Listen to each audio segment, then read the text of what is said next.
নতুন সকাল আর নতুন স্বপ্নের পথে দেশ, অসংখ্য কর্মসূচি আর প্রত্যাশায় দেশ। সুন্দর দিনের প্রত্যাশায় চ্যানেল 24 আয়োজন সকাল 24। শুভ সকাল, আমন্ত্রণ কেওয়াই স্টিল নিবেদিত সকাল 24-এ। আজ বৃহস্পতিবার 24 শ্রাবণ 1431 বঙ্গাব্দ, 8 আগস্ট 2024 খ্রিস্টাব্দ। আপনাদের সাথে রয়েছে আমি সারিকা তাবাসসুম। দর্শক, আজ আয়োজনের শুরুতেই আমরা পত্রিকায় চলে যাব। প্রতিদিনকার ঘটমান বিষয়গুলো নিয়ে জানতে আমাদের একটা ভরসার জায়গা পত্রিকা। বরাবরের মতোই হাতে রয়েছে কয়েকটি পত্রিকা। আমরা সমকাল দিয়ে শুরু করব। সমকালের শুরুতে এই যে শিরোনামটি আমার চোখে পড়ছে, অন্তর্বর্তীকালীন সরকারের কতদিন হবে মেয়াদ? ডক্টর ইউনূসের নেতৃত্বে শপথ আজ। সদস্য হতে পারেন 15 জন, তবে 2-1 জন বাড়তেও পারে। পাশাপাশি ধ্বংস প্রতিহিংসা নয়, গড়তে হবে শান্তির সমাজ। শক্ত হাতে আইন শৃঙ্খলা নিয়ন্ত্রণ করুন, বলেছেন তারেক রহমান। লুটপাটকারীরা বিএনপির কেউ না, বলেছেন মির্জা ফখরুল। নজিরবিহীন বিক্ষোভ বাংলাদেশ ব্যাংক। বিক্ষোভের মুখে পদত্যাগের সিদ্ধান্ত নিয়েছেন বাংলাদেশ ব্যাংকের 4 ডেপুটি গভর্নর।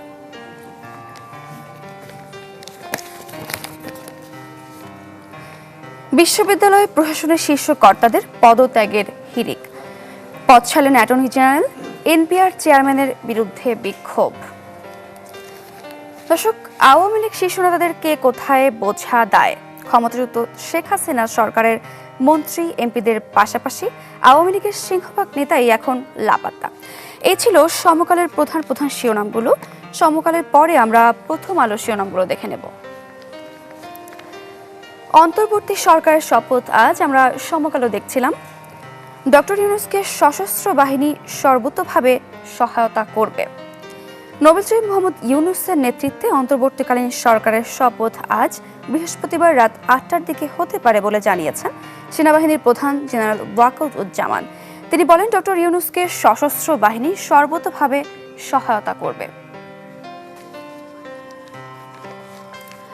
দর্শক, অন্তর্বর্তীকালীন সরকারের শপথ হতে পারে আজ। আমরা পত্রিকাতে পড়ছিলাম, প্রধান উপদেষ্টা নোবেলজয়ী ডক্টর ইউনূস সহ সরকারের আকার হতে পারে 15 সদস্যের। এ তথ্য জানিয়েছেন সেনাপ্রধান জেনারেল ওয়াকারুজ্জামান। এদিকে শপথ নিতে প্যারিস থেকে দেশের পথে রওনা দিয়েছেন ডক্টর মোহাম্মদ ইউনূস। আমরা আরো বিস্তারিত জানবো, আমরা একটা প্রতিবেদন দেখে আসবো। অলিম্পিকে অংশগ্রহণ শেষে প্যারিস ছেড়েছেন অন্তর্বর্তীকালীন সরকারের প্রধান উপদেষ্টা ডক্টর মোহাম্মদ ইউনূস। প্যারিসের চার্লস ডি গল বিমানবন্দর দিয়ে ঢাকা পথে এই নোবেলজয়ী। বিমানবন্দরে সাংবাদিকদের সাথে কথাও বলেন তিনি।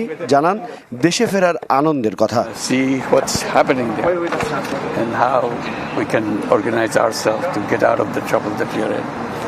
Thank you very much. Please. Well, I'll go and talk to them. What this? I'm just fresh in this whole area. এদিকে দেশের সার্বিক পরিস্থিতি ও অন্তর্বর্তীকালীন সরকার ইস্যুতে কথা বলতে সেনা সদর দপ্তরে সংবাদ সম্মেলন করেন সেনাপ্রধান। এ সময় তার সাথে ছিলেন নৌ ও বিমান বাহিনীর প্রধান। জেনারেল ওয়াকারুজ্জামান বলেন, অন্তর্বর্তীকালীন সরকারকে সব ধরনের সহায়তা করবে সশস্ত্র বাহিনী। দেশের চলমান পরিস্থিতি ক্রমেই শান্ত হয়ে আসছে বলেও জানান তিনি। রাজনীতিবিদরা বললেন যে জেনারেল সাহেব আপনি নিরাপত্তার দায়িত্ব নেন, somebody has to take it. তো আমি আর তো কেউ নেওয়ার নাই, আমি নিয়েছি, এবং যদি কোনো ব্যর্থতা থাকে সে দায়িত্ব আমার। আমি আমার সাধ্যমতো চেষ্টা করেছি এবং খুব কম সময়ের মধ্যে একটা স্বাভাবিক পরিস্থিতি ফেরত আসছে। বাট আমাদের আরও অনেক কাজ করতে হবে। ইনশাল্লাহ আমাকে একটু সময় দেন, আমরা এই নর্মাল স্থিতি নিয়ে চলে আসবো ইনশাল্লাহ। তিনি জানান শপথের আনুষ্ঠানিকতা হবে বৃহস্পতিবার রাত 8টা নাগাদ। সরকারের কলেবর হতে পারে 15 সদস্যের। কালকে আমরা শপথ গ্রহণের জন্য যথাসাধ্য চেষ্টা করছি। একটা প্রস্তাব ছিল বিকালে করার, বিকালে খুব টাইট হয়ে যেতে পারে, কিন্তু উনি 2:10 দিকে হয়তো এখানে আসবেন। এটা মেবি ভেরি টাইট। আমরা হয়তো তাইলে রাত্রেবেলা রাত 8টার দিকে করতে পারি। হয়তো 400 জন লোকের উপস্থিতি এখানে থাকবে। এই পরিসরে আমরা শপথ গ্রহণের অনুষ্ঠান ইনশাআল্লাহ করব। বিভিন্ন মহলে চলা গুজবে কান না দেওয়ার আহ্বান জানান সেনাপ্রধান জেনারেল ওয়াকারুজ্জামান। সেনানিবাসের মধ্যে বিভিন্ন কিছু হচ্ছে ইত্যাদি সমস্ত গুজব রটনা করা হচ্ছে, এগুলোতে আপনারা কান দিবেন না এবং আপনারা এই ধরনের গুজব ছড়াতেও দয়া করে সাহায্য করবেন না। আল্লাহ হাফেজ। হিরণ খান, চ্যানেল 24, ঢাকা। দর্শক, অন্তর্বর্তী সরকার শপথ হতে পারে আজ। আমরা পত্রিকা পড়তে পড়তে একটি প্রতিবেদন দেখে এসেছি। আমরা প্রথম আলো পড়ছিলাম, প্রথম আলোর আরেকটি শিরোনাম আমরা দেখব, সড়কের শৃঙ্খলা রক্ষা ও শহর পরিচ্ছন্নতার কাজে শিক্ষার্থীরা। সড়কের শৃঙ্খলা রক্ষার পাশাপাশি আবর্জনা পরিষ্কার ও দেয়াল লিখন মুছে শহর পরিচ্ছন্ন করছেন স্কুল, কলেজ, বিশ্ববিদ্যালয়ের শিক্ষার্থীরা। ছাত্র আন্দোলনের মুখে সরকারের পদত্যাগের পর 2 দিন ধরে পুলিশ নিষ্ক্রিয় রয়েছে। এই অবস্থায় সড়কের শৃঙ্খলা রক্ষা এবং যানবাহনের চলাচল নিয়ন্ত্রণের দায়িত্ব পালন করছেন শিক্ষার্থীরা। এখানে একটি ছবি দিয়ে দেখানো হয়েছে রাজধানীর বিভিন্ন সড়কে সুশৃঙ্খলভাবে যানবাহন চলাচল নিশ্চিতে কাজ করছে শিক্ষার্থীরা। দর্শক, যেমনটি পড়ছিলাম, যানবাহনে চলাচলে শৃঙ্খলা ফেরানোর কাজ করছে শিক্ষার্থীরা এবং পরিষ্কার পরিচ্ছন্নতার কাজ করছে তারা। আমরা রাজধানী ঢাকার খবর পড়ছিলাম, আমরা একটু শরীয়তপুরের খবরাখবর নিয়ে আসবো। শরীয়তপুর থেকে যুক্ত হচ্ছে সহকর্মী নুরুল আমিন রবিন। আমরা পত্রিকায় পড়ছিলাম সড়কে শৃঙ্খলা রক্ষা এবং পরিষ্কার পরিচ্ছন্নতার কাজ করছেন শিক্ষার্থীরা। তো শরীয়তপুরের কি অবস্থা সেখানকার, এবং আনসার আইন শৃঙ্খলা রক্ষায় কতটা অ্যাক্টিভ, তারা শুরু করেছে কিনা তাদের কাজ? হ্যাঁ, আপনি যেমনটা বলছিলেন, মূলত গত 2 দিন যাবত আমরা দেখেছি শিক্ষার্থীরা কিন্তু সড়কে কাজ করছেন এবং বিভিন্ন স্থাপনা এবং সড়কের আশপাশে যে সকল ময়লা আবর্জনা জমেছিল সেগুলি পরিষ্কার পরিচ্ছন্নতার কাজও কিন্তু তারা করছেন। তবে এই এখন যেহেতু সবেমাত্র সকাল 8টা বাজে, আজ কিন্তু এখনো পর্যন্ত শিক্ষার্থীরা মাঠে নামেনি। তারা প্রতিদিন আমরা যেটি দেখেছি যে 9টা থেকে 10টার মধ্যে তারা সড়কে এসে থাকে। আজও হয়তো বা আমরা অন্যান্য দিনের মতো প্রত্যাশা করছি ওই টাইমটাতেই তারা আসবেন। তবে সকাল থেকে কিন্তু আনসার সদস্য যারা রয়েছেন তারা কিন্তু শহরের যে সকল গুরুত্বপূর্ণ ট্রাফিক মোড়গুলি রয়েছে সেখানে তারা দায়িত্ব পালন করছেন। আমি এই মুহূর্তে জেলা শহরের চৌরঙ্গীর মোড়ে রয়েছে, অত্যন্ত ব্যস্ততম একটি সড়ক এটি।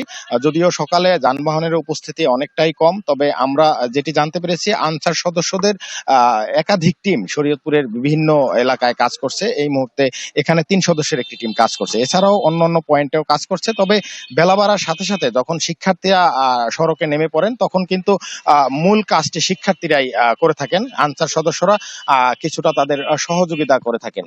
তো শরীয়তপুরে যে সকল শিক্ষার্থীরা রয়েছেন তারা যেটি বলছেন যে আজও তারা মাঠে থাকবেন এবং পরিষ্কার পরিচ্ছন্নতা এবং সড়ক নিয়ন্ত্রণে তারা কাজ করবেন। এই ছিল আমার কাছে শরীয়তপুর থেকে। আপনাকে ধন্যবাদ। দর্শক, আমরা দেখছিলাম শরীয়তপুরেও একই চিত্র, শিক্ষার্থী সহ আনসাররা রয়েছেন সক্রিয় আইন শৃঙ্খলা পরিস্থিতি নিয়ন্ত্রণে। দর্শক, আমরা প্রথম আলো পড়ছিলাম, প্রথম আলোর পরে আমরা কালের কণ্ঠের প্রধান শিরোনামগুলোতে এবার একটু চোখ বোলাবো। সরকারের সব শ্রেণীর প্রতিনিধি, উপদেষ্টাদের শপথ আজ। অন্তর্বর্তী সরকারের 15 জনের মতো সদস্য থাকবেন ছাত্র, শিক্ষক, আলেম, সিভিল সোসাইটি সহ সব পেশার প্রতিনিধি। উপদেষ্টাদের জন্য প্রস্তুত হচ্ছে বাড়ি গাড়ি। অন্তর্বর্তী সরকারের শপথ গ্রহণ আজ বৃহস্পতিবার রাত 8টায় অনুষ্ঠিত হতে পারে বলে জানিয়েছেন বাংলাদেশ সেনাবাহিনীর প্রধান জেনারেল ওয়াকারুজ্জামান। প্রত্যেকটি পত্রিকাতেই এই শিরোনামটি করা হয়েছে। লুটতরাজে জড়িতদের আইনের আওতায় আনা হবে। প্রেস ব্রিফিংয়ে সেনা প্রধান। দেশে উদ্ভূত পরিস্থিতির সুযোগে লুটতরাজ ও ধ্বংসাত্মক কাজে যারা জড়িত তাদের আইনের আওতায় আনা হবে বলে জানিয়েছেন সেনাপ্রধান ওয়াকারুজ্জামান। তিনি বলেন, পরিস্থিতি অনেক উন্নতি হচ্ছে, আমার ধারণা 3-4 দিনের মধ্যে পরিস্থিতি স্বাভাবিক হয়ে যাবে। নৈরাজ্য বন্ধ করুন, দ্রুত নির্বাচন দিন। অন্তর্বর্তীকালীন সরকার গঠিত হওয়ার পর অতি দ্রুত জাতীয় নির্বাচন দেওয়ার দাবি জানিয়েছেন বিএনপির ভারপ্রাপ্ত চেয়ারম্যান তারেক রহমান। দর্শক, আইন শৃঙ্খলা পরিস্থিতি কেমন, সেই সাথে আখাউড়া স্থলবন্দর সচল হলো কিনা আমরা জানবো। আমাদের সাথে ব্রাহ্মণবাড়িয়া থেকে যুক্ত হচ্ছেন সহকর্মী প্রকাশ দাস। প্রকাশ দাস, কি তথ্য রয়েছে আপনার কাছে, বিস্তারিত জানাবেন? জি স্যারকে আপনি যেমন ব্রাহ্মণবাড়িয়ার পরিস্থিতি জানতে চেয়েছিলেন, ব্রাহ্মণবাড়িয়ার পরিস্থিতি কিন্তু গেল 5ই আগস্টের হামলা ভাঙচুরের পর থেকে কিন্তু এখন অনেকটাই স্বাভাবিক হয়ে উঠতে শুরু করেছে। নতুন করে কিন্তু আর কোনো রকম হামলা ভাঙচুর বা আগুন দেওয়ার ঘটনা কিন্তু ঘটেনি। তো যেহেতু পরিবেশ এখন অনেকটাই স্বাভাবিক হয়ে উঠছে, তার কিন্তু একটি সুপ্রভাব রয়েছে আখড়া স্থলবন্দরেও। এই আখড়া স্থলবন্দর কিন্তু ধীরে ধীরে নতুন করে আবারও চাঙ্গা হয়ে উঠতে শুরু করেছে।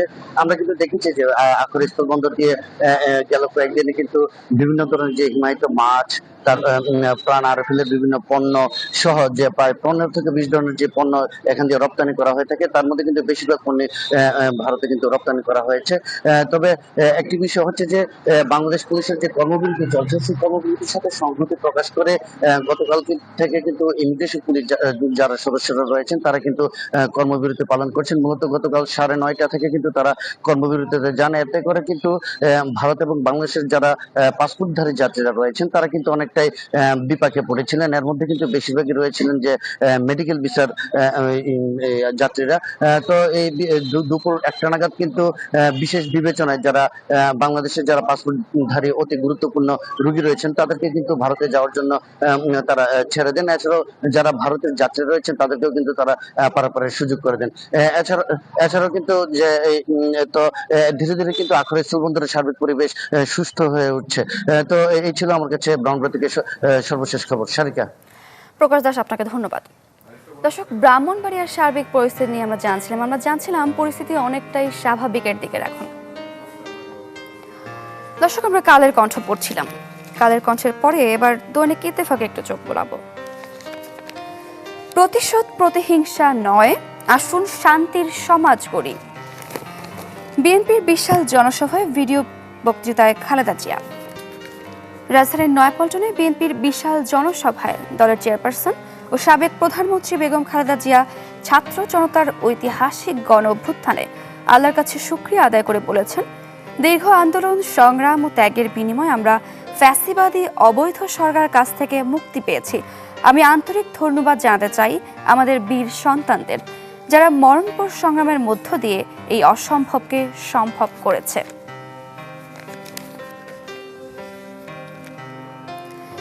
কেউ পালানোর চেষ্টা করলে বিজিবিকে জানানোর আহ্বান। সীমান্ত দিয়ে কেউ পালানোর চেষ্টা করলে তাকে ধরিয়ে দেওয়ার জন্য অনুরোধ করেছে বর্ডার গার্ড বাংলাদেশ। সংবিধান অনুযায়ী আগামী 4 নভেম্বরের মধ্যে নির্বাচন। সুপ্রিম কোর্টের নির্দেশনা অনুযায়ী সময় বাড়ানো যাবে। অফিস করছেন না সিএসি।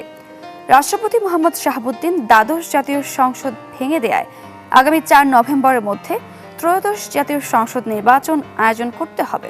তবে নির্বাচন কমিশন চাইলে সুপ্রিম কোর্টের নির্দেশনা অনুযায়ী সময় বাড়াতে পারে। বিভিন্ন এলাকায় ডাকাতি, লুটপাট। রাজধানী ঢাকা সহ দেশের বিভিন্ন এলাকা থেকে চুরি, ডাকাতি, লুটপাটের খবর পাওয়া যাচ্ছে। ফেসবুক স্ট্যাটাস দিয়েও কেউ কেউ সহযোগিতা চেয়েছেন কিংবা কাউকে আতঙ্কের কথা জানাতে দেখা গেছে। মঙ্গলবার রাতে ঢাকার মোহাম্মদপুর এলাকায় ডাকাতি হচ্ছে বলে মসজিদে মাইকিং করা হলে স্থানীয়রা লাঠিসোঁটা হাতে দল বেঁধে রাস্তায় নেমে যান। দর্শক, পড়ছিলাম পুলিশবিহীন রাজধানীর সুযোগ কাজে লাগাচ্ছে কিছু সংঘবদ্ধ ডাকাত চক্র। গেল দুদিনে তাদের দৌরাত্মে আতঙ্কে মানুষ। রাজধানীর বিভিন্ন এলাকা থেকে ডাকাতের চেষ্টার খবর মিলেছে। তাদের ঠেকাতে রাতভর পাহারা দিচ্ছেন এলাকাবাসী, টহল দিচ্ছে সেনাবাহিনীও। কোথাও কোথাও ডাকাতদের আটকে সোপর্দ করা হয়েছে আর্মির হাতে। একটি প্রতিবেদন আমরা দেখে আসব। কদিনের অস্থিরতার জেরে দেশের কোথাও মাঠে নেই পুলিশ। এই সুযোগে গেল 2 রাত ধরে রাজধানীর বিভিন্ন জায়গায় চলছে সংঘবদ্ধ ডাকাতির চেষ্টা। রাজধানীর মিরপুর, মোহাম্মদপুর, বছিলা, কালশী, ইসবির চত্বর ও ধানমন্ডি এলাকাগুলোতে রাত নামলে দেখা যায় এমন আতঙ্ক।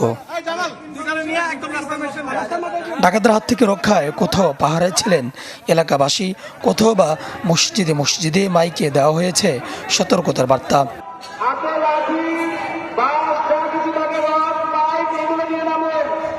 কোথাও সেনাবাহিনী নিয়ন্ত্রণে আনে এলাকা। এ সময় বেশ কয়েকজন ডাকাতকে আটক করা হয়। কোথাও আবার এলাকাবাসী সংঘবদ্ধভাবে তাদের আটক করেন। এক ব্যাগ বুলেট। বোম আনছস কয়টা? বোম সবাই রাতে এক ব্যাগ দেখছি ভাই, কিন্তু সবাই বোম মারতে দেখছি। সবাই বোম। এদিকে গত কয়েকদিনে রাজধানীর বিভিন্ন থানায় হামলা করে অস্ত্র লুট করে দুর্বৃত্তরা, যার ফলে আরও আতঙ্কে রাজধানীবাসী। সুলতান মাহমুদ আরিফ, চ্যানেল 24, ঢাকা। দর্শক, দেশের চলমান পরিস্থিতির কথা আমরা জানছিলাম। এই সময়টাতে আপনারা সংঘবদ্ধ থাকুন এবং সচেতন থাকুন। দর্শক, আমরা পত্রিকা পড়ছিলাম, সব শেষে আমাদের হাতে রয়েছে বণিক বার্তা। আমরা বণিক বার্তার শিরোনামগুলো দেখে নেব। মেগা প্রকল্পের বেশিরভাগই নির্মাণ ব্যয় বিশ্বের শীর্ষে। যোগাযোগ অবকাঠামো খাতের বিভিন্ন মেগা প্রকল্পের নির্মাণ ব্যয় আওয়ামী লীগ সরকারের 15.5 বছরের শাসন আমলে দেশে 4-6 লেনের মহাসড়ক, এক্সপ্রেসওয়ে, ফ্লাইওভার, রেলপথ, রেল সেতু, বিমানবন্দর, টার্মিনালের মতো যেসব মেগা প্রকল্প বাস্তবায়ন হয়েছে তার বেশিরভাগেরই নির্মাণ ব্যয় গোটা পৃথিবীর সমজাতীয় প্রকল্পগুলোর মধ্যে সর্বোচ্চ বা অন্যতম সর্বোচ্চ। বিশ্বব্যাংক, এশীয় উন্নয়ন ব্যাংক সহ বিভিন্ন বৈশ্বিক সংস্থার পর্যালোচনার হিসেবেও বিষয়গুলো বারবার উঠে এসেছে। দর্শক, পত্রিকা পড়ছিলাম, আপনাদেরকে আরেকটি তথ্য আমি জানিয়ে দিই। সুপ্রিম কোর্টের আপিল বিভাগ ও হাইকোর্ট বিভাগের বিচার কাজ পরবর্তী নির্দেশ না দেয়া পর্যন্ত স্থগিত ঘোষণা করেছেন প্রধান বিচারপতি ওবায়দুল হাসান। বুধবার রাতে সুপ্রিম কোর্টের রেজিস্ট্রার জেনারেল আজিজ আহমেদ ভূঁইয়ার সই করা এক বিজ্ঞপ্তিতে এ তথ্য জানানো হয়েছে। এতে বলা হয়, রাষ্ট্রপতির সঙ্গে আলোচনা ক্রমে প্রধান বিচারপতি পরবর্তী নির্দেশ না দেওয়া পর্যন্ত সুপ্রিম কোর্টের উভয় বিভাগের বিচার কাজ স্থগিত করেছেন। এর আগে সুপ্রিম কোর্টের আরেকটি বিজ্ঞপ্তিতে আজ বৃহস্পতিবার হাইকোর্ট বিভাগে বিচার কাজ সীমিত পরিসরে চলবে বলে জানানো হয়েছিল। নতুন বিজ্ঞপ্তিতে আগের বিজ্ঞপ্তির কার্যকারিতা বাতিল করা হয়েছে। দর্শক, এবার একটু আমরা আবহাওয়া বার্তা জানবো। রাজধানী ঢাকার আকাশ সকাল থেকে কিছুটা মেঘাচ্ছন্ন, হতে পারে বৃষ্টি। রাজধানী ঢাকা সহ অন্যান্য বিভাগগুলোর কি অবস্থা, সেই পূর্বাভাসগুলো আমরা জানবো। সেই সাথে গেল 24 ঘন্টার তাপমাত্রার রেকর্ডও আমরা এক নজরে জেনে নেব।